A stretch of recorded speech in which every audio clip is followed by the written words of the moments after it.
Hear Me See Me podcast is sponsored by Zenoti, the #1 cloud software for salons and spas. Because when people feel good, they find their greatness. I am Stuart Roberts, and I'm really excited to introduce my new podcast, Hear Me See Me. It's just over 5 years ago. I did something that changed my life. What it did, more than I could have ever realised, it helped me. I have met some absolutely amazing people. Some of the people that work in some of these places, many of them are volunteers, but some of them it is their job. I'd had this idea after being inspired by a guy in America I'd seen cutting hair on the streets and seeing the difference it made to the guys who were there. This is more than a job. This is a calling. Hello, this is Stuart, Hear Me See Me podcast, and today I've got the first person other than the lovely Lena Headey who's come back for a second visit. Oh, wow. This lovely lady has been on my mind ever since we first spoke. I can't believe her bravery, her fortitude, and what just a wonderful human being she is. Today I'm speaking to Jodie Keegans. Hello, my darling. Hello, you're right. I'm good. Lovely seeing you again. Hello. We're still in lockdown. I'm just checking. The record is, yes, we are recording. Yeah. After last night, I didn't mind, that was funny. So let's pretend you've never been on, and let's get straight into, you tell me and everyone else your story. Okay, so shall I say how we met as well? Yeah. Exactly. We met down in London before we managed to London. London. We were straight through lockdown, and so I was guest speaking at the hair and beauty charity ball, and so I just was doing my stuff, and I met Stuart down there. So then we were sat and having a nice old chat at a table when we was allowed to sit at tables. Yeah. We was allowed to have food inside and drink. Yeah. Didn't know what was going to happen. No. So we was having lunchtime in London, and then it just all went wrong. Yeah. So so we met there, and my name's Jodie, and I'm a survivor of high risk domestic abuse. I was with my ex-husband for 13 years. So mine was not a short period of time, mine was a long period of time, so it was very quite drip-fed. And basically, he ended up, we was together 18 years. He started, we had the isolation part at the very start, and then it slowly got worse to a point where it got to like physical assault, and that would have been 2016 when I had my first physical assault. Lots of stuff happened in that period, but basically at Christmas 2017 he tried to kill me.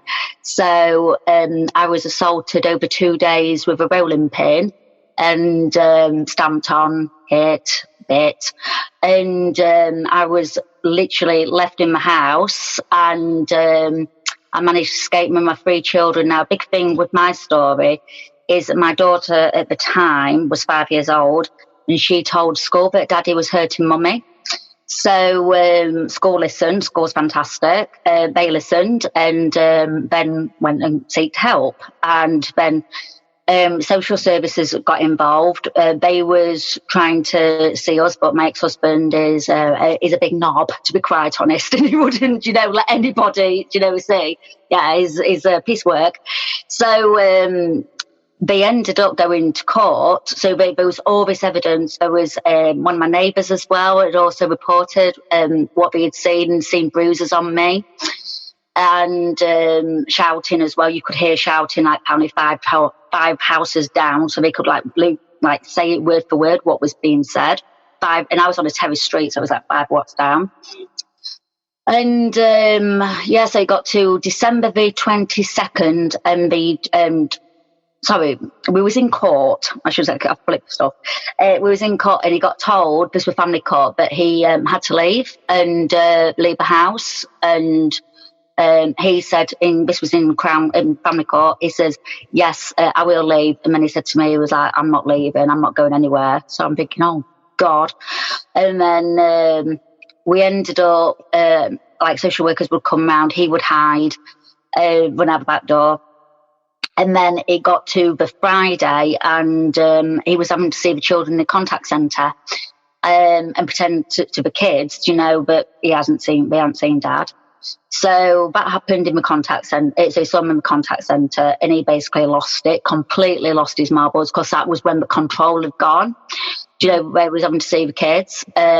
So he, on that evening, he took out a rolling pin from the drawer and started battering me at 9:00 at night with a rolling pin.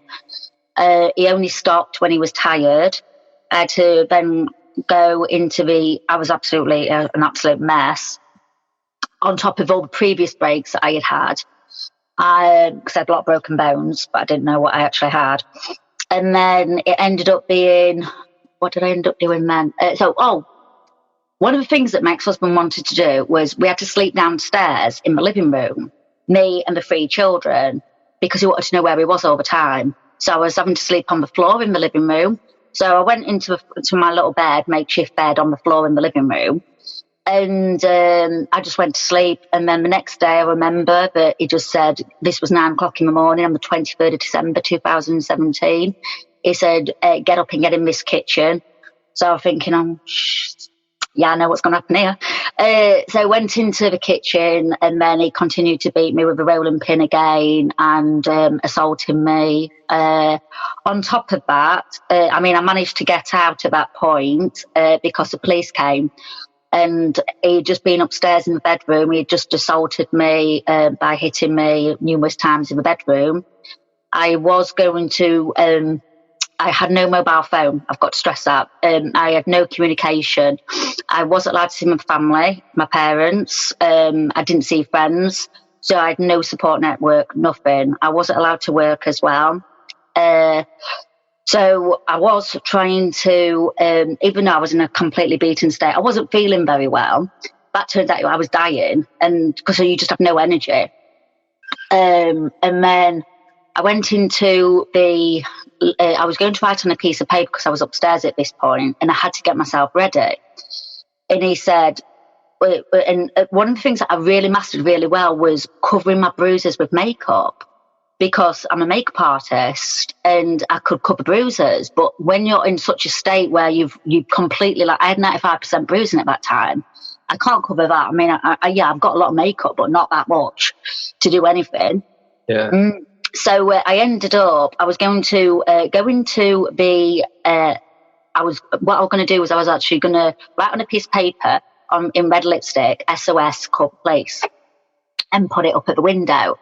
But then he spotted it. But then I looked out the window and nobody was in. Typically Saturday, normally get people out. No one was bloody in, were they? So I thought, right. So I crawled myself back, and then there was a knock at the door, and that was the police. So I went downstairs, and he was behind me. I always remember his breath behind me, and then he ran out, and that was the last I saw of him. So he went out the back door. I went to the front door and ended up, made sure the back door was locked, went to the front door, opened it up, the police was there. So let the police in. And then I came in, and it must have been a really random situation, because I just walked in. I did look great because I looked more like a corpse. And I said to the children, please, can you go upstairs? And they was like, okay. I was like playing Xbox. So they were like, okay, cool. I went back into the kitchen, made sure it was locked again, and then went back into the dining room. And I just started taking my cardigan off, which I had on, and just said, I think I'm a victim of domestic violence. And that point was the first time I actually admitted to myself that that's what it was. I didn't even know anything about it. I knew nothing. I had no knowledge of domestic abuse at all. Even though it's on the TV, it didn't even sink in or anything. I just thought that it was normal relationship, that was it.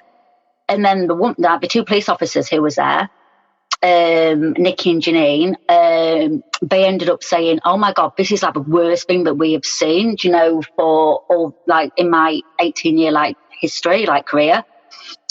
So what ended up happening then, they said, where's his pass? Do you know what he looks like? And I was like, well, trying to describe him, should I say. And I was like, got his passport. So I gave him his passport. And basically I live in South Yorkshire, and all of Doncaster Police was looking for him. And this was on the 23rd, day before Christmas Eve. So I got out of the house, and then it turns out I only had 20 minutes before I was going to die because of due to all what I had, all the bruising. Because what actually happens is that when you have a lot of bruises, your body releases a toxin, which is to sort of repair yourself. But at that point, your liver and kidneys are failing. So I had really bad, high risk of organ failure. And that was actually part of where my body was shutting down when I wasn't feeling very well. So I ended up spent Christmas in hospital. My children at that point was going to get relocated. So they've just literally seen my dad kill my mother, pretty much. And then the children were going to get taken away to, it was Derbyshire, I believe, that they were going to go to. So it doesn't, because I've got 3 children, it doesn't mean that they was all going to go together because of space. So literally they were just going to get see that and then get swept away. And then, but luckily it came over on the intercom that they had actually found him and arrested him. So they arrested him. And then I got took to a hospital. And then they put me on a drip, and, because that was what I needed, like some kind of antidote or some special big medical thing, I don't know. I actually never knew what breaks I had, but I actually had a MRI scan that day. And in the end, it turns out that these were all new and old breaks. So I had 9 broken ribs, 6 spinal fractures, a broken leg, a broken arm. Because my arm's actually bent. I've got a tattoo to cover it, but yeah, my arm's a bit bent because I wasn't allowed to, have any access to medical help. A broken shoulder. He had ripped my ear off, and I had to glue my ear back on with semi-permanent eyelash glue. Thank you, sound system. That was really helpful. And then I also got a big scar on my face. I'm covering up with makeup as much as I can, but there was a big scar on my face where he punched my face and my face split. And I had to glue my face back, my cheek back there with instant nail glue. It didn't work out right well, to be honest, the nail glue, but it was to keep it together as much as I could do. That's the only thing when you're doing your home, trying to home surgeries in theory.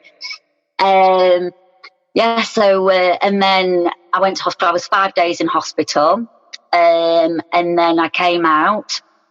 And then we ended up, it was then January. And then my ex-husband, his name was Scott, he requested bail twice. So at that point, they said, you need to move. You need to go, And I'm like, oh, for God's sake, And literally, I was getting that phone call from court because he was appearing in court by video link, whether or not he was allowed to get, bail or not. But previously, it also, he'd had a visit from my social worker. And he actually told social workers that he was going to, when he comes out, he's going to come and kidnap the children. So I got told over the phone, but once he got out of prison and done that interview, so we were just like, we've got to let you know that he's threatening to kidnap the kids here. And we're like, right, really don't want to hear this. And so we'd threatened to, but so it was all literally on that thing of they said, you've got to escape, you've got to go. I literally got that phone call, and then they said, no, he's not got bail. So I was like, phew. Then I get a phone call the next day. Oh, he's gone for it again. So you get it twice. I was like, damn it. So I had all that going off. But that was starting in January. So 2018 started off a bit 2020, really. And for me. And then we ended up going through that whole court thing. The charges kept getting higher and higher. I did an interview. And one of the things that I didn't know was it was 1991 where it became illegal for you to rape your wife. Apparently the first conviction was 1992. And I just presumed that I didn't know that you could actually get raped, by your husband. That it was an offence. I did not know that. So I had an interview and we ended up getting an extra about 7 charges on him. And they said, we've got him for rape and sexual assault here after having a police interview. In the end, there was like 18 charges against him. So one of the things that he did was, there was multiple rapes. And then also he'd actually raped me with the rolling pin he tried to kill me with, and a cucumber as well. It was actually quite weird, actually, because it was only the other day that I was actually having, I'd go for my routine smear test, and they actually found loads of scarring, from the smear test, and that's there. So I didn't even know this. Yeah. So I only found out the other day that I've still got scarring there from, because you wouldn't see it, would you? So that ended up happening. And then we went through the whole Crown Court process. That started in August, bank holiday weekend it was, in August 2018, that was. Then what happened, we was all told that we was expecting that he'd probably get 6 to 10 years. That's what we were looking at, and then he does half sentence.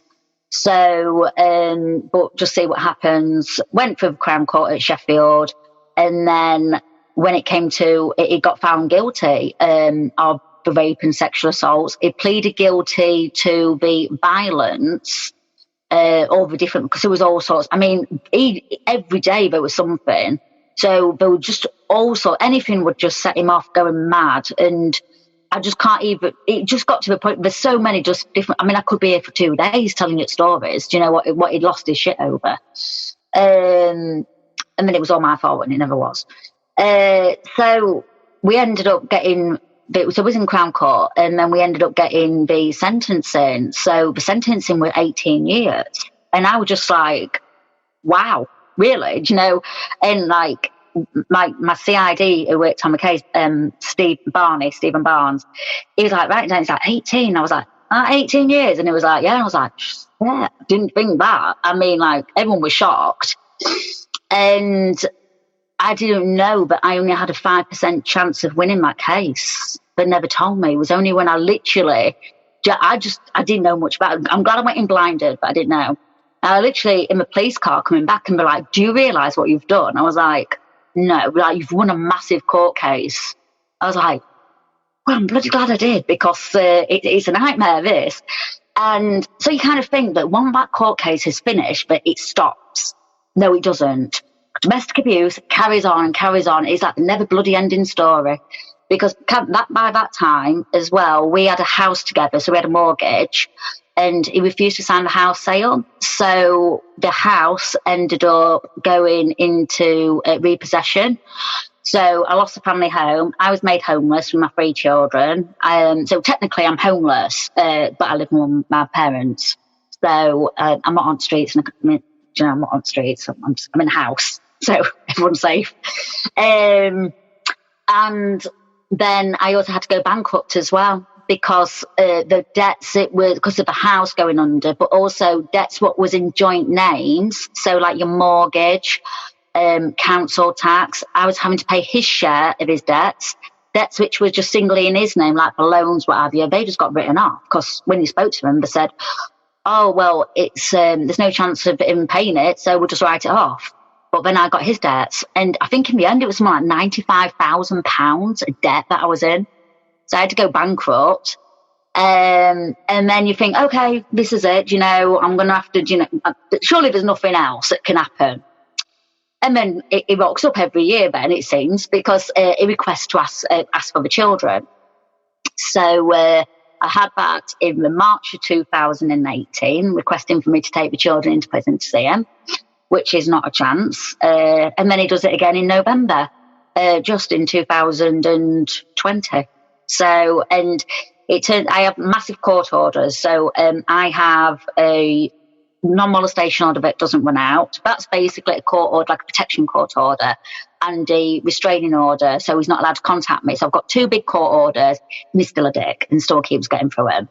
Because there's a clause on there which says that he's allowed to contact the kids, ask for contact to the kids.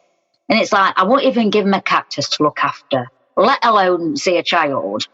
So, and one of the things, it just frustrates me. So this clause needs to like come out, which I got advised. Now, I went to my solicitors last month to find out how much it was going to cost, and we got £1,300 plus VAT, plus £500 for every hearing afterwards. It's like, I'm not going to keep paying, for the fact that he's done this, and it's never going to, you've got to put a stop to it at some point. It's just ridiculous. So, yeah, so that was my delightful. So, and one of the things I have to say is because, surprise, surprise, I have post-traumatic stress disorder from all this. So I've been in therapy 3 times. And I've had lots of different mental health inputs. And with my PTSD, I like be so much, but you sort of can't keep in. It's like all over the place. So please excuse me, it's just on crackers, but in a good way. Jodie, it was no easier to listen to this time than the second time round. It really was. It brings out, the trouble is with it brings out, it's quite upsetting. I've got daughters. I've got 4 daughters. I've got 2 grandchildren. Things have happened in the past as well.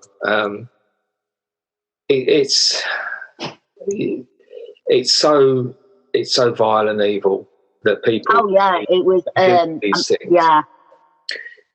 It's control. The whole thing is about control. Yeah, definitely. Your lack of control, their own lack of control that makes them seek out so much to control someone else in that way. There's a couple of things that it brought to me, sorry to take you back, but taking you back to that day before it finished. Yeah. The day, and you said that he was beating you with a rolling pin, and for not for a minute, No, continuously, like 2 hours. If someone beats someone, to be beaten for a minute seems like an hour, but yours was for hours. Yeah. The fact that this is what really got to me, of how narcissistic and psychopathic this person must be. Oh, yeah. I mean, he's absolutely nuts. He's completely, completely mad. Yeah. He didn't stop until he was tired. Yeah. Literally. The weirdest thing as well, this is really creepy as well, but I found out that after he'd done all this, so it's like literally killed me, he went to his family member's house and acted like nothing had happened. It was completely normal. They said that he was just like laughing loads. And one of the things that I found from speaking to a lot of people is I noticed his laugh changed, and his laugh resembled, do you know the Joker from Batman? Yeah. Yeah, it sounded just like that. That were just a bit freaky, that. And when he got pissed off and all, one thing I noticed is his accent changed. It changed to a London accent. So it was a bit weird, that. Yeah, it was odd. Changed to my dad was Scottish. And really odd. My dad was Scottish. He had a bit of an accent.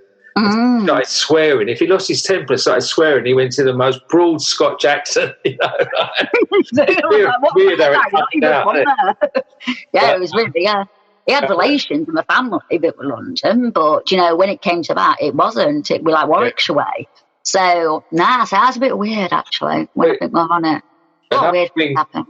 Well, another thing that I remember that you did mention this time, and I know you said there's so many instances of it but there was one you told me about before was your dog, your pet. Yeah, it's something.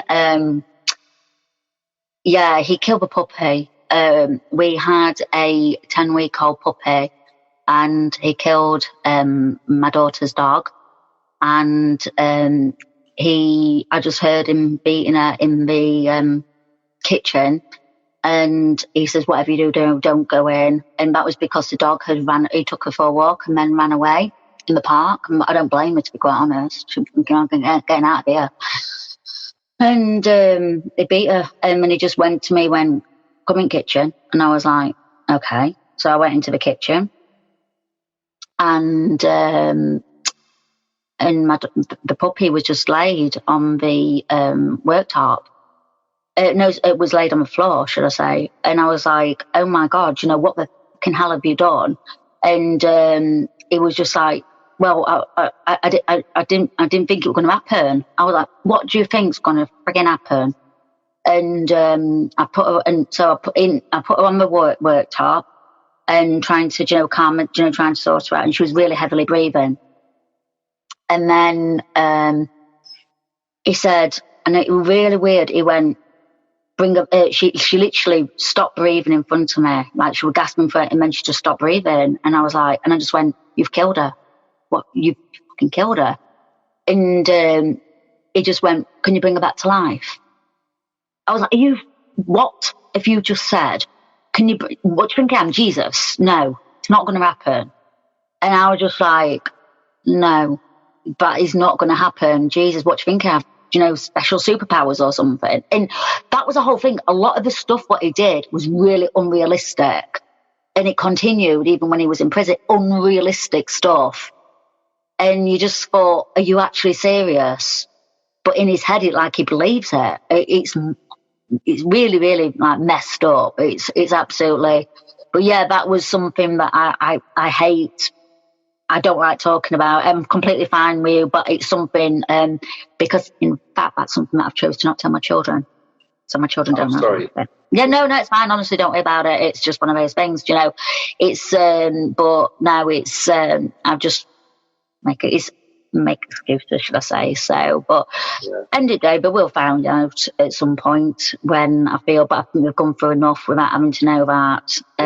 But yeah, that was awful. That was, I get haunted by Lily, the dog, because when I see one that looks like her, and I always think, God, yeah, and that really does. And that's the thing, like when you're post-traumatic stress disorder, you see things and you think it's them. So like you have triggers. So for me, my triggers are people in navy blue hoodies.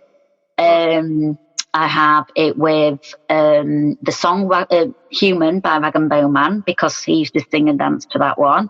So I absolutely hate that song when it comes on. I have to turn it over. I don't like black Mercedes cars. That's one. Because that was a car that he drove. That was actually the second thing that I sold. I sold the car when he got arrested and left, and he was in prison. So I got rid of his car, sold it, sold it. I mean, he loved his car. His car was his pride and joy. But I sold it and really got a really crap price for it. So I was really over the moon. The only person to be pleased with a shit price. I got crap price. It was really bad. Yeah, I think it was only about $2,000 or something like that. And it was really crap. It was worth more. Got it off. And I broke the sunroof on it as well. By accident. That happened, like a little knob fell off, and I was like, oops, it's a good job he's got here.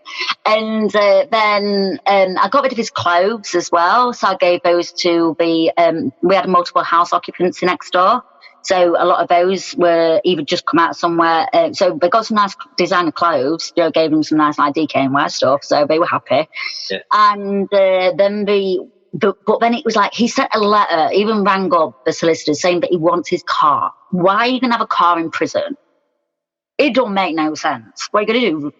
Ride it around the car park? Yeah. And yeah, he bought a car, and I was like, no, and it wasn't even, he hadn't even paid for it. He actually owed money on it to that car, which he had lent off my parents. So he didn't even own it. It was like, it was money that it was owed. And then the other thing, the weirdest one, this is really weird. We have this big, beautiful 7-foot dining table with 6 chairs, big, like really heavy one. And he wanted the dining table for his cell.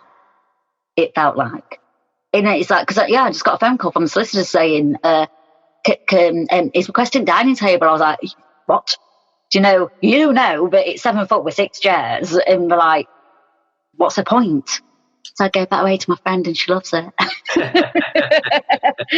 And so it was really weird. But yeah, and stuff doesn't make sense. I mean, that's the whole thing of mine. You've got to laugh. I mean, I have to laugh. That's the thing. It's awful, the story. It's absolutely horrendous. How I deal with it is that I have to laugh about it, or I just chuck and cry, or just crack up because that's the only way you can deal with it, and try and turn anything negative into a positive. That's what I do. And it's like now I absolutely love doing guest speaking, like when I make yourself. Yeah. And I've been really fortunate to guest speak at different conferences in my hometown. I had one booked for 2020, but that went all belly up with COVID. And I've met some absolutely I've got a completely different life now. I mean, I'm in a new relationship. We've been going out it'll be 3 years in April, actually. And then like I can go places, I can do what I want, buy what I want within reason, within my budget, wear what I want. Do you know, if I want to wear makeup, I can wear makeup. If I want a hair different, if I just want to colour it a different thing, or because that was one thing, it stopped me from like colouring my hair as well. It's like moan.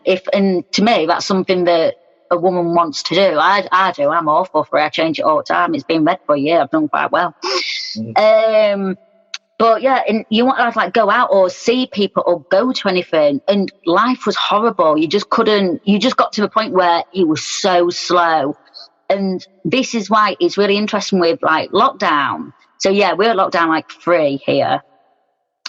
And to me, it's very mild to what I used to kind of have. It's very similar, but I used to get like assaulted and stuff like that, and raped and what have you during lockdown. So imagine like how we are now in lockdown. This is very quite similar to people who's experiencing domestic abuse who were not allowed out, or control. Like where you're told you can't go out anywhere. So this is by your partner. So it's kind of like that snippet into that life of what it's like. So it's quite weird, but so in theory, like this whole with the isolation lockdown, I'm kind of used to it. So it it's very similar to what I had before. Not like that was worse. Don't get me wrong, but it's like on that like kind of spectrum. So it's kind of it's kind of used to it, to be fair. So, but it's the thing is about this is. Generally, what I've found, because I've spoke to a few people about this subject now, and I've spoke to many when I've been doing my work. Like I've come across many women and men, victims of abuse, definitely, men as well. Maybe they upset me, the male stories as well. Sorry, the male stories really upset me. It's awful, but then horrible. I was a victim of abuse when I was a child, and that was a man, So it really upset me. I find all of them upset me, but it was really, really upset. Yeah, it did, and it had terrible power over me for many years. And then that was the thing I thought was why I used to overdo it with the drink and the drugs and all those other things. And I sort of come to realise that was an excuse, because it was a good excuse to be. I can see how people would do that. Definitely, like how you said that you can go as a coping mechanism. Now, I had a coping. Yeah, I do smoke, but one of the coping mechanisms that I had was education. It sounds really geeky, this on every level. Yeah, but you are. I love education. It's really sad, but I want to learn what the bloody hell had actually happened. So I was like research. So I was like. I went on to a domestic abuse course called the Freedom Program, and that's for survivors of understanding basically what actually happened. So I went on that course, and I didn't leave. They ended up saying, "Do you want to?" So I ended up becoming a co-facilitator on that course, delivering it, and then I actually went down to Oxford and did my training there, but not like Oxford University. I'm not like that. No, just a little place. I'm going to say don't think I'll go to Oxford, because I'm not. So I ended up going there, and so I took a couple of days down. So I'm qualified as a trainer, a facilitator for that program. Done loads of domestic abuse courses. I've done my education and training level 3, so now I'm a qualified trainer. And me and my partner in crime, Suzanne, we are. I know, yes, she's doing well, Suzanne. We get the phone calls. We phone each other every single day, and it's like, so what have you been doing? Well, been cleaning today. You watched it. You've been cooking. So yeah, we get those. But yeah, so this is why one of the things that we always found was, and when I did my first lot of training, like education, I couldn't understand why when we was at school we used to do like sex education, about gambling, drugs, alcohol. But why the hell did we not do about domestic abuse? Because that would have saved me, or anybody else. And when I've spoken to different people, everyone's like, well, yeah, I wish I'd learned about it because, that would have helped me. So one of the things that I'm really, really pro for is teaching in schools about domestic abuse, any sector. I mean, like with hairdressing and beauty. It's really sad because I know quite a few people who are hairdressers who it sounds really awful. We've kind of got this like magnet for like, sounds really bad, this don't take it wrong way, for like abusers, because I'm like in that category of like that profile of what an abuser would want. And I think because of that like we normally like really chatty people, we like to look after ourselves, and then they completely split that. I mean, I never used to. I mean, I look rough as hell. I did before. I wasn't allowed to wear makeup, clothes. It would be an absolute mess. I wouldn't even speak. I mean, everyone's always said, God can tell you got out of that, because I remember you never used to speak. You used to look at the floor all the time. And I just never spoke. Now you can't shut me up. Sorry. You need to kick me off this Zoom as well. Just kick me off if you've got another one booked in. Do what I like. No, and so I ended up, so it was like the education to me. So this is why me and Suzanne, who's my friend and business partner, we've been in process, we've been doing training about domestic abuse, but from a real life point of view. So from survivors who, like me and her, who's gone through it. So that's what we've been planned, and this is what we was all exciting year last year. COVID came, and then it's delayed it. We will at the end. I mean, what I'll do, I'll put the links on for everything. Give me everything, every link you've got that you want me to put on. We'll put that on at the end. Yeah, that's right. I don't think I've got any at the moment. We'll sort something out. We've got a website now. I'll add them as and when they come. But it's interesting what you said about teaching children, and it would have saved you. Yeah, and it's like my daughter now. Yeah, she's so smart. I mean, she's like 8, going on 18, and she just wants to get rid of like bullies in the world. And she'll say, this isn't right, this isn't acceptable. And she knew, she was 5, and she knew that her dad should not be doing. And she had no education; she just knew it wasn't right. And I went and told. I mean, she's my guardian angel, my daughter, because if my daughter hadn't, done that, then and this is the thing with children, they're like little spies in the house. So, and that they can learn that. I mean, everybody should be taught about it because it's such a big killer. I mean, before, like, that's the thing that really kind of frustrates me, because last time when we spoke, when lockdown was like first kicking off, we had like lots of nice little statistics and stuff, and I've gotten on because but it's all kept quiet. It just doesn't seem to doesn't seem to have filtered through about statistics of domestic abuse and how much it's risen. I know it has, but I don't know anything, any updated ones. No, so that's interesting, because I think as well, we all know, we all can imagine that's gone up. It's gone through the roof, probably. Oh yeah. Suicide has gone up. Exactly. Yeah. But it's hard to get any specific statistics on domestic abuse, suicide. There doesn't seem to be. Where they're gone. Sort of wonder: is it being held back? Are they frightened because it's escalated so much? It looks bad. I don't know. But this is there. I mean, it was 1 in 4 women and 1 in 6 men before. Yeah. That was before COVID. And that was actually quite older statistic. So why do we not know this now? It's a bit mad, isn't it? 1 in 4 women and 1 in 6 men. It's ridiculous, isn't it? Take that in. Anyone listening, take that in. My favourite exercise is when you go into a big, like, say if you're in a supermarket. Because we can take supermarkets, because that's the only place we're allowed to go now. Yeah. Or at school, but we can't do it at school. You think you're in a busy place, and you look and you think, okay, so it affects 1 in 4 women, 1 in 6 men. All those, when you think about it, there's going to be someone affected. in there. And I always found that a really fascinating, exercise to do. Yeah. Yeah. And it's like there was a lot of like there's a really well-known campaigner, a lady called Rachel Williams, who's a hairdresser, and she's fantastic. I've been on quite a few of her Zooms, and I met her down at her conference. She's fabulous, and she was in Wales, and she got shot. So her story is really, really mad story as well. But she got shot, and she was in the hairdressers. So she's does a lot of campaign work. She's alive and very much alive and kicking. And but yeah, that's a hairdresser, and a lot of hairdressers seem to become, victims of domestic abuse and beauty therapists. People in our industry.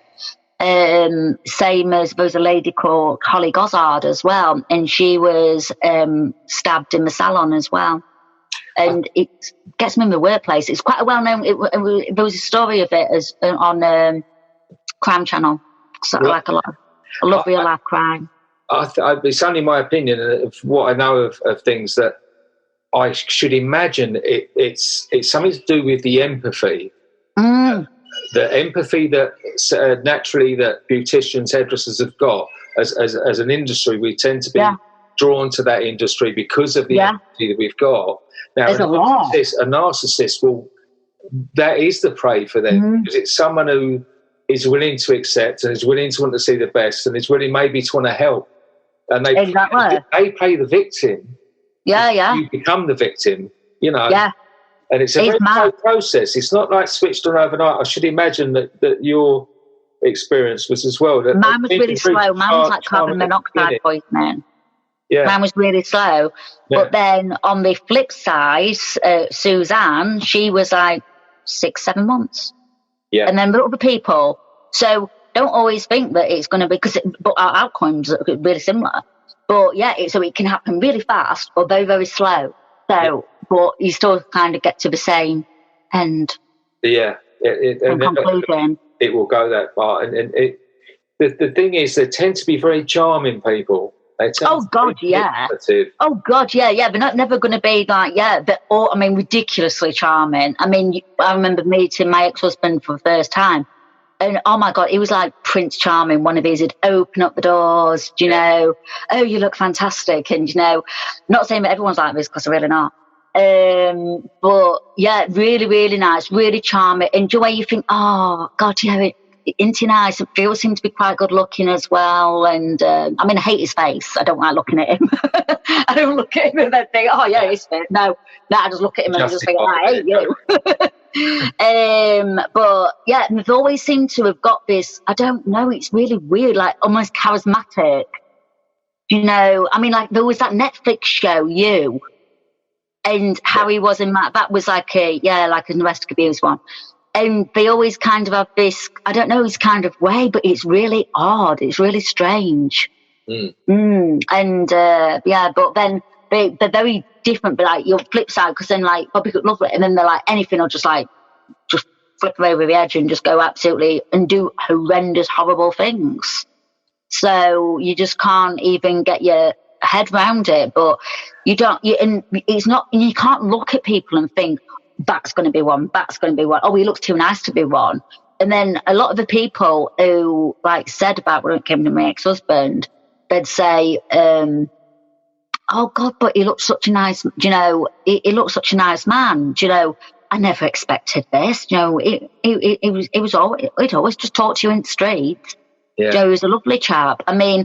I did, when we got I worked with South Yorkshire Police and did a story called Jodie's Story, and that was on their Facebook page. It went out, and I ended up doing a lot of articles. It went really well, and then I had journalists wanting me to do some work with them. So I worked with Daily Mirror, and then it just ended up going ridiculous amounts of places, and it went viral around the world, all sorts of different places it ended up.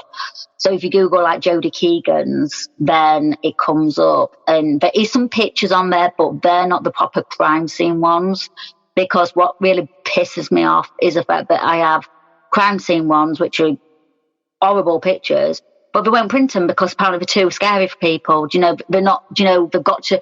And then also when I was reading all the articles, it very sugar-coated my story.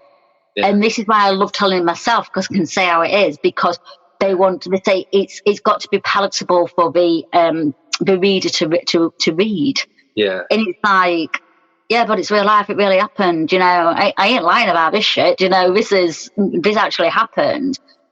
And that's really, really frustrated me. This is why I love being able to do stuff myself and actually say, you know, exactly what it is. Yeah. So you need to hear it. I mean, it's awful to listen to. Yeah. It's awful to but it needs to be heard for people to take it as. I mean, it must be one of the highest sentences someone in this situation's got. Yeah, it was really, really high. I mean, it was ridiculous. Because I didn't expect it. I really didn't. I mean, I always remember. I was just like. I always remember we got the sentence, and we were just couldn't believe it. And then one of the things I did as well is that when I was in Crown Court, I never went behind screens. I refused because I'm a nightmare, and because I wanted to. But yeah, well, I really wanted to prove a point because I wanted to make out to show that I wasn't scared, and that I wanted that closure. I needed that closure. Yeah. So, because I hadn't seen him, so it was literally, you'd seen me dead on the floor being a corpse. And then it was so it was like 9 months before 8-9 months since I'd seen him. So I thought, right, so I looked around court, see what it was like. So I knew what court were going to be like, because they do like a visit where you can check it. And then so did the court, and then I ended up. So I said to him, I said, "Look, I don't want screens. I wanted to see him. Do you know, I want him to, you know, see what I look like now, just to piss him off, basically. Not like piss him off, but just to say, yeah, look, I ain't bothered, you know." Yeah. And I remember going into court, and I knew where he was going to be sat. So he was in his like little dock thing, whatever, like little security bit where they can't run out, bench thing. Yeah. There's a special name for it, and I've forgotten what it's called. No, I don't know. Where all crims go. And so he was in that bit. Dock. And the dock. That's the one. Oh, hold on a minute. I was in a dock and all, but oh no, because he ended up in a dock as well. He's in the dock. I don't know. We need to get a big like Google court things. And so I walked in, and I knew where it was, and I made sure that my hair looked fabulous, my makeup looked fabulous, I looked really nice what I was wearing. I just walked in and just looked straight at him as if to say, look what's going to happen now. And I just walked in, and I knew and then when they were playing like the video, like where I'd done a video interview, we'd seen it like a week before, just to remind me, just to have a look. And every time there was a bit which I knew but really pissed me off, I just looked at him, and I was like, and I just like did that, and I was just like, really, you know, I would just like look, stared, and just look back, and just thought like, yeah, screw you. So I did that. Yeah, I just really. So then, so that happened. So did my old court thing, got cross-examined and all that, and I actually really enjoyed court. I found it was. You get people who hate court. I actually found it really, really interesting because I like stuff like that. And then I was like up in public gallery, so then I could see, you know, afterwards. So when it was like the reading out of the sentencing and stuff, one of the things, and I find this happens a lot when I watch all my crime stuff because I love all that stuff. There's no remorse. There's no remorse at all, and there wasn't. He was not bothered. Do you know when they said like 18 years and stuff? Literally, it's like he was like picking his nails. He had scabs on him, like some sketchy scabs. God knows what he's been doing there, but it was all scabby and horrible. And he wasn't bothered. I felt like I wanted to shout down to him and say, "Oi, do you know, listen, we're talking about you. Do you know, listen, do you know, because there's nothing there." It's really, in like, when you see it depicted and stuff and they say there's nothing, it's like the eyes. That really freaks me out. Because they always say that there's like evil behind the eyes, and there is. When you see like crime shows and they've got like the mugshot or something, the eyes, they're just dead behind the eyes, and they're all really similar, and they have no remorse, and he had no remorse. He wasn't bothered at all. And then like when we went 18 years, he was just like, and that was it. And I was like, oh, okay. And what is he likely to serve? Is it normally about? Well, he'd be able to pees me off this part. 18 years, he did they take when he did a year on remand. So he's actually out Boxing Day 2026. So he does half sentence. So so when it was like this, and then like he's still asking for kids, and he's, in his head he thinks he hasn't done anything wrong. He's an absolute pain in the arse. And this is the bit, it never goes away. It just never. I mean, I've kind of got accustomed now to this is just my life. It's just going to be. So when he comes out, it's one of the things that people, they do say, well, why don't you go into hiding?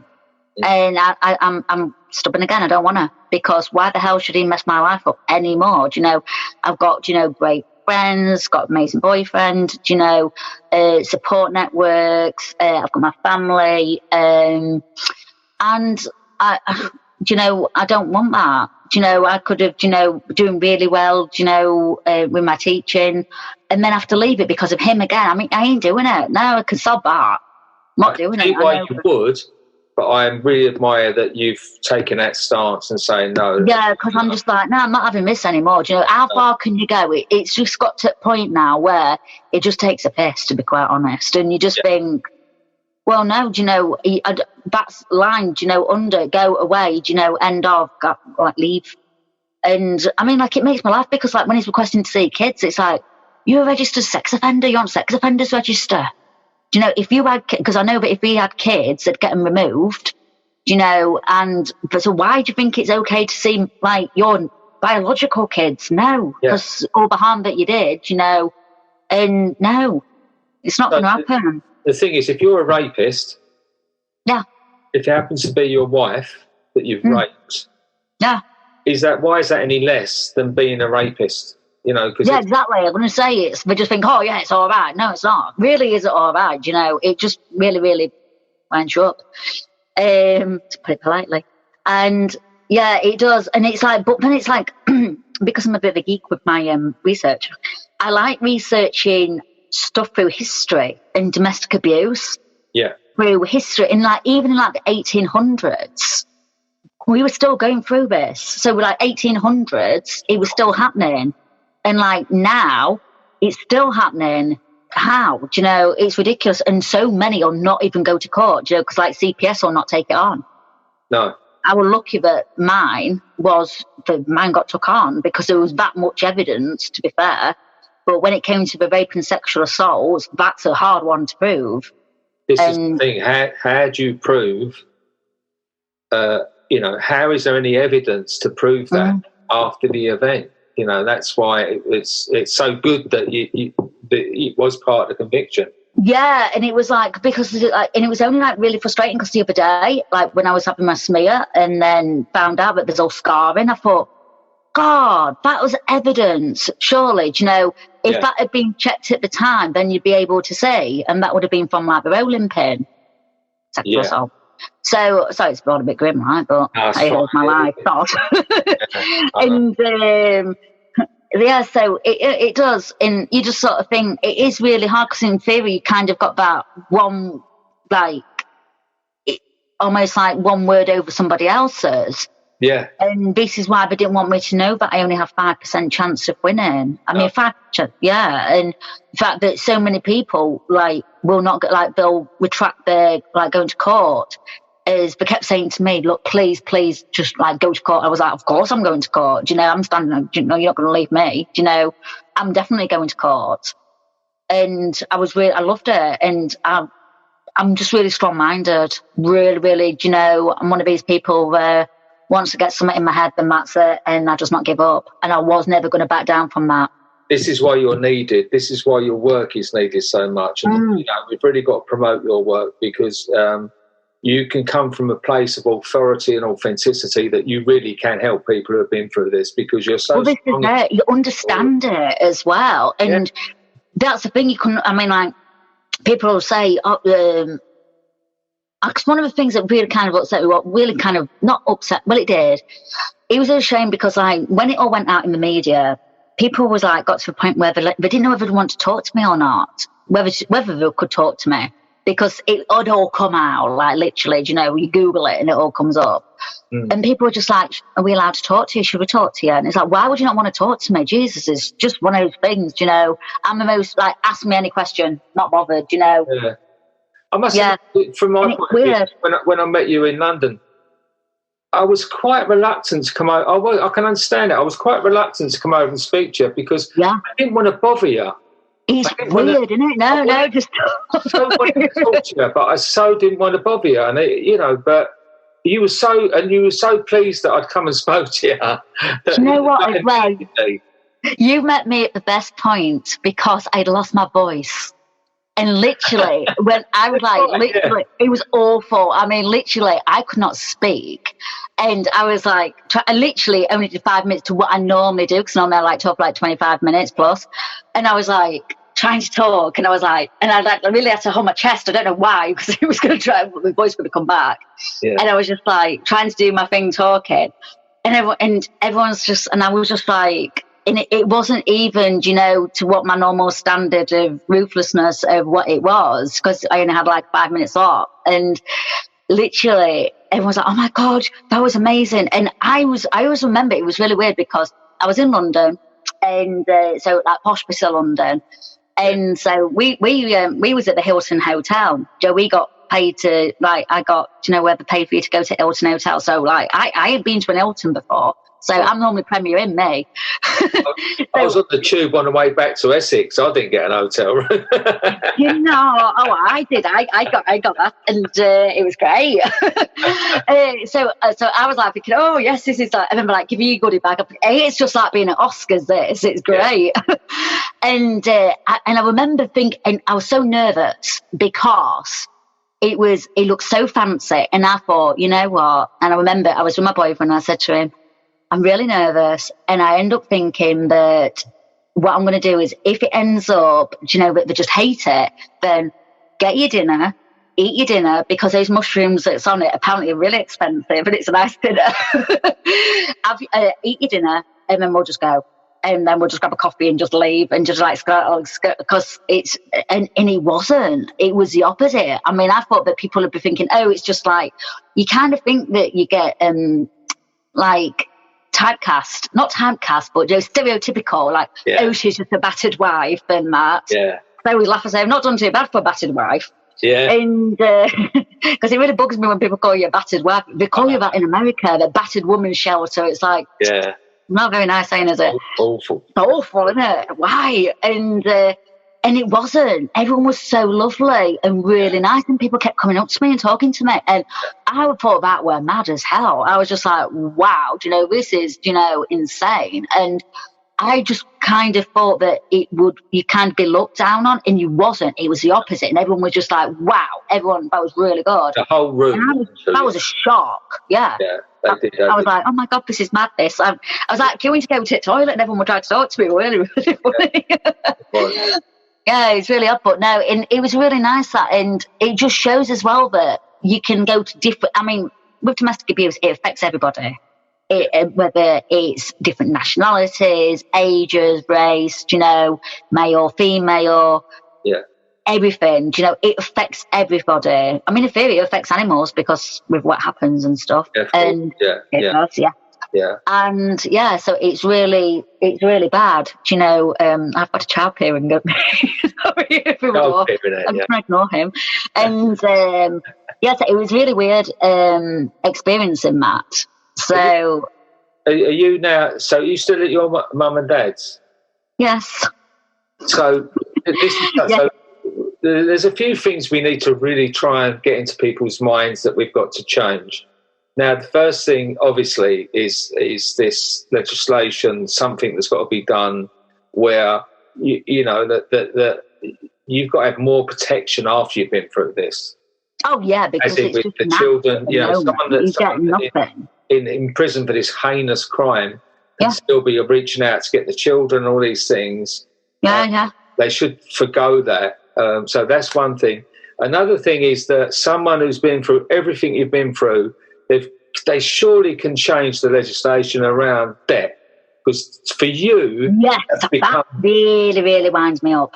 Yes, the financial, now that was the thing, because it was only just recently that financial was put into, like financial abuse, economic abuse, was put into the domestic abuse bill. So before, you know, it wasn't even recognised. Yeah. And that was just like, I couldn't believe when this was happening. And then like the fact that with the house sale, he was literally controlling everything from behind the prison cell. And it's like, how is this happen? I mean, I had 4 house sales and it fell through 4 times because he refused, and then the bank took it. And there was nothing that could happen. And that was just ridiculous. It turns out that the solicitors that I was using, they could have done a thing, could have forced a sale. But because I've got some dopey solicitors, they didn't even use that. So it turns out that they could have done that all the time. But hey ho, do you know, things are things. Yeah. It happened. But yeah, and it's just frustrating. And the fact that we're chosen, like, it's also who's got to pay the debt.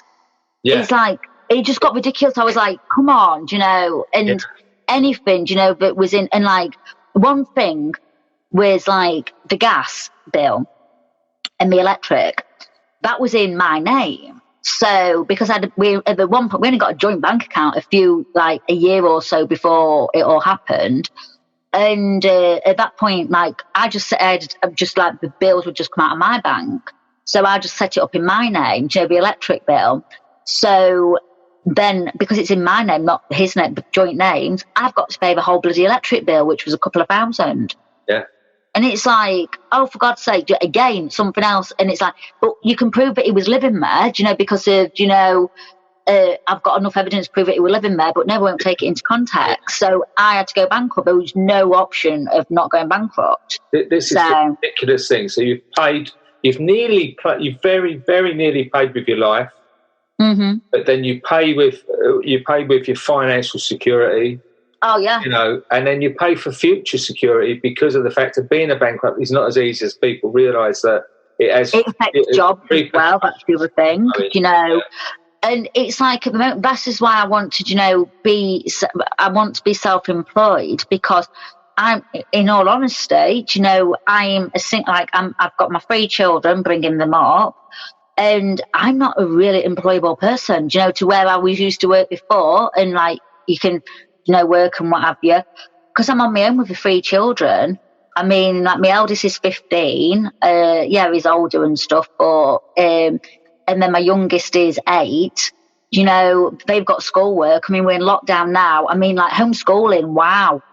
Yeah. That is. We had to do this at 5 o'clock. I forgot. I know. Sorry, like 2, didn't I?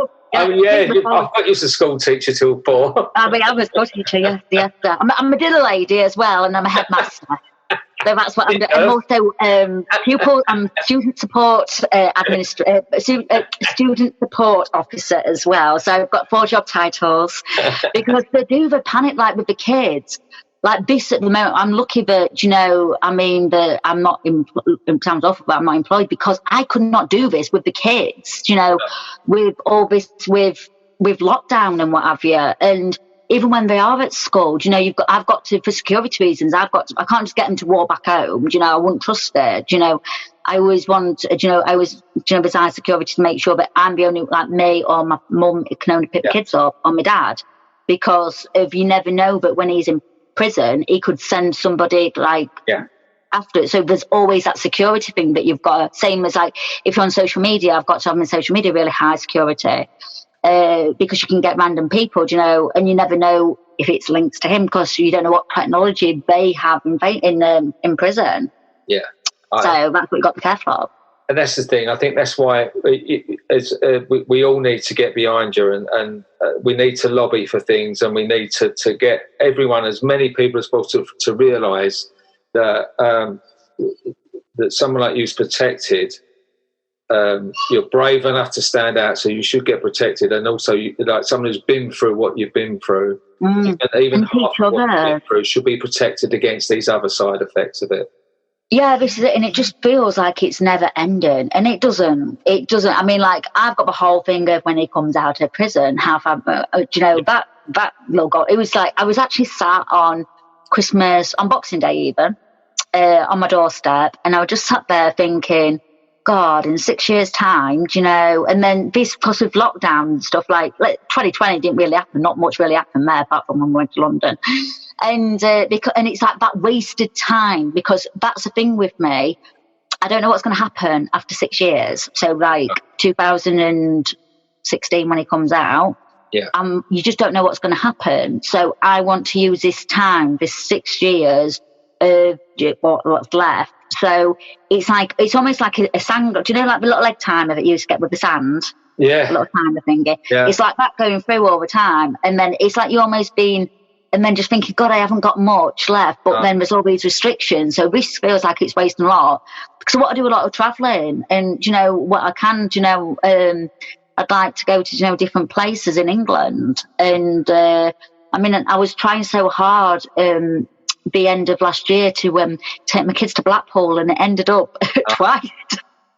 Twice it got cancelled. And then it's got the kids where we're like, when you get the phone call of, they've got to isolate, we've come into contact, we're going to be off for 2 weeks. It's like, great. So just to do one little thing was a nightmare. Do you know, it just to the point where I just cancelled Blackpool. I was like, you know what, we're going to have to do it next year because it's just too much.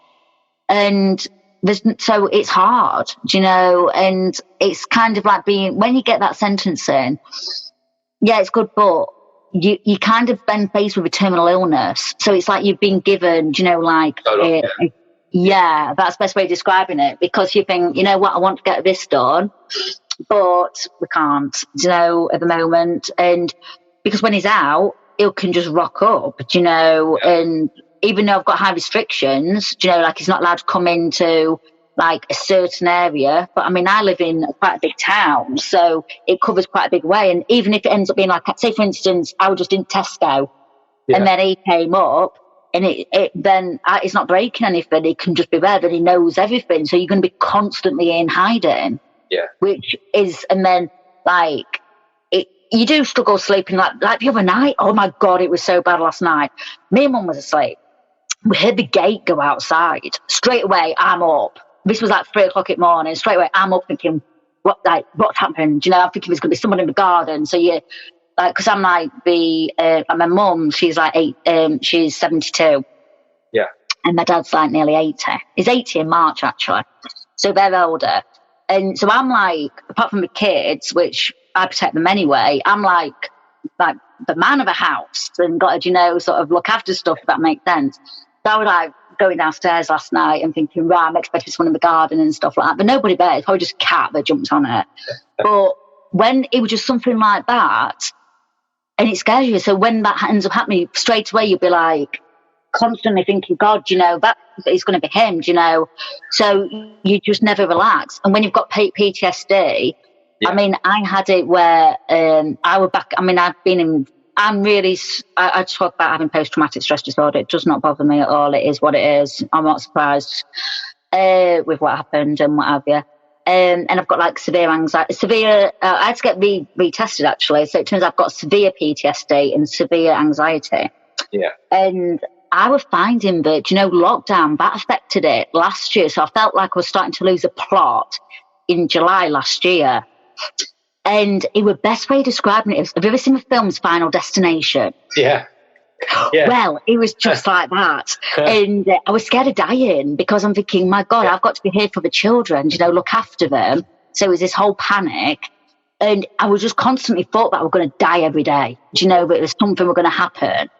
And like even driving in the car, do you know, if I was in the car, I'd be like, if someone would come up behind me, I'd think, oh my God, I'm going to be in a car accident. And it got really, really bad to the point where I had to go seek help over it. Yeah.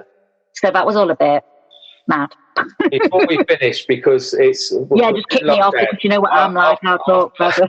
Sorry. Here, we've got a newborn grandchild that we had home delivery at the weekend. It sounds like bath time, so it's all kicking off out there. But before we go, please can you just say, with your experience, what, if anyone in this lockdown is in this predicament, you know, like what can they do? What should they be looking for and what should they do? I think that if you see somebody who you think who are kind of experiencing it, or you've got something, then I'm always thankful in my situation. I'm so thankful that my neighbours rang for help. There's in your area, so like I'm in Doncaster, South Yorkshire, we have like Doncaster Domestic Abuse Hub. Each one you can Google like domestic abuse in your area, they can give you advice, you know, even if you're not too sure and you think, is it or is it not, or is it just me being a bit daft? Just check, you know, and it's simple things like that that's going to, you know, make it, you know, a difference. Ring the police, that's something as well. And I mean, like, the police with me first time round was very, very good. I thought they were fantastic. I could not fault the police. Only thing that I wasn't right keen on was I had to like report it to the police, this potential of this non-breaking of the court order. And I found that communication wasn't great. Right. You know, they never got back to me. And I was a bit very disappointed in them, actually. And I thought, you know what, that's not so good when you're wanting to have help and they didn't get back to you. And people have told me that they've experienced that. I actually experienced that. And it kind of, I was a bit naffed with that, actually. Yeah. But yeah, and just try and, you know, you just try and, there's all sorts of different apps. I mean, one thing that I found the other day is there's like an app that you can do on your phone called Bright Sky. You can, you know, get help on there. It's actually a weather app. There's that one, but unfortunately, apparently perpetrators know about that one, so you've got to be careful with that one. I did get another good app the other day. Nearly set the police off though. It was called Hollyguard, and I don't know if you can see it on my phone. It's called Hollyguard, and you can get that on, it's spelled HOLLIE, Guard. And I got that off Play Store, and I think that's available on Apple as well. Right. And that was through Holly Gozzard's charity, the girl who got stabbed in the hairdressers. And that's a security one. So if you can set it on, so if you're walking somewhere or you're at home and something's, something's happening, you can just shake your phone. And you can put in your reg plate, your description of what you look like and what have you. You can shake your phone and police will come. Brilliant. Yeah, so things like that's really, really good. So that would have, I mean, like say, I didn't have any access to a phone, so it wouldn't have worked for me. But if you have got a phone, that would have been ideal because he had my mobile phone. Well, what we'll do, this will probably come out in a couple of weeks. So in that time, between now and then, any links like that, we'll put them all on there so that, and you know, I've got your new picture that you've sent to me, so I'm going to put that on there. That's a nice shot. But, you know, just to finish off, I love you dearly. You do. Oh, and also, before I forget, sorry, I know you can try to go off, but I'm still to keep you, sorry. When we're back to normal civilization, when we're back in the normal world, if you ever up by my end and that, then we'll have to meet up. But also, if you ever need any help with working in one of your homeless shelters, I'd love to be able to do someone's nails, anything like that. That'd be fantastic when we're back in regular times. Once we get out of this bloody thing, we will work together. Of course we'll work together. Yeah, definitely. I'm coming. We can do this, but it's awful, isn't it? It's just, but we will. It's holding us back. There's so many people that we want to collaborate with. This is maybe it's a blessing because we wouldn't have had this time to get to know everyone and to make. Well, this is it, and it's nice that we can do this over Zoom as well, and learn because it was like the other day. Sorry, I knew you were trying to go, but I was doing like ghost walks in like York and stuff, like live ghost walks, and they were fabulous because I like anything creepy, and like Edinburgh and stuff. So I'm trying to do like tours of different places via Zoom. So I feel as if that's like my education is doing really well. So I'm doing things like that. We will definitely. We will. We'll have a lovely cup of tea. And we'll have a big. Oh yeah, definitely. That's wonderful. Well, thank you so much. And thank you so much for having me. I forgot to say at the start. And, we'll definitely get stuff done in the future. No problem. Lovely talking to you. Lovely seeing you. Just over 5 years ago, I did something that changed my life. What it did, more than I could have ever realised, it helped me. I have met some absolutely amazing people. Some of the people that work in some of these places, many of them are volunteers, but some of them, it is their job. This is more than a job. This is a calling.